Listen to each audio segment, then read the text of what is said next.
Hello, my name is Rosendo, and I'm doing the chapter video summary number 7. The summary is over chapters 11 and 12. Chapter 11 is called The Law of Torts, and chapter 12 is titled Product and Service Liability Law.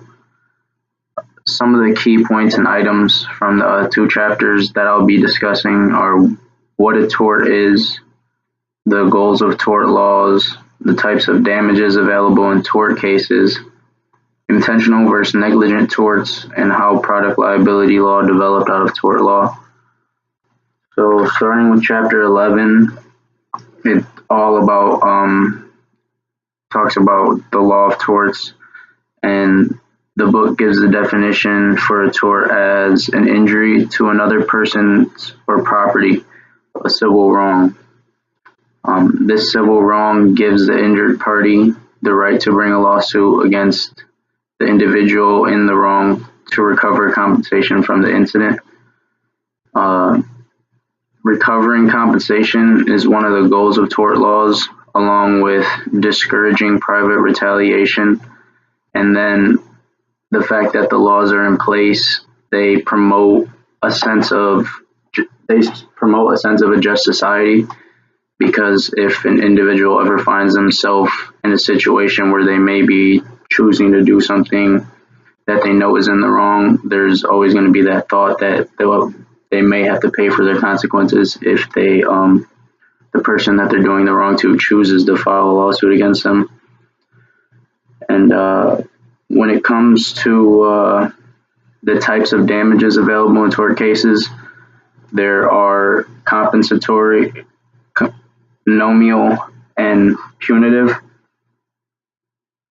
The purpose of the nominal damages is to recognize that the plaintiff has been wronged. The purpose of the punitive damages is to punish the defendant. And the most common damages are the compensatory damages, and the purpose of those are to put the plaintiff in the position he or she would have been if the tort had never occurred. And those are the types of damages available when these cases occur, when the tort cases happen.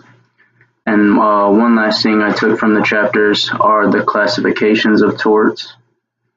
So we have intentional torts, which are actions that have taken place and the defendant knew that their actions would be damaging to someone. So basically says what it is. It was intentional, and they did it regardless of, they did it without caring, pretty much.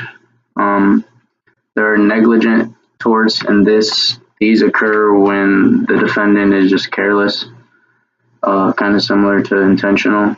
And then there are strict liability torts, which involve activities that are dangerous, and they impose liability on the defendant no matter how mindful of the situation they may have been.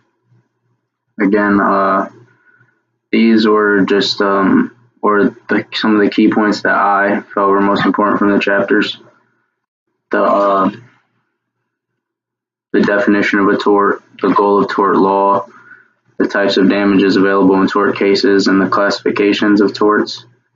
And this is the chapter video number 7.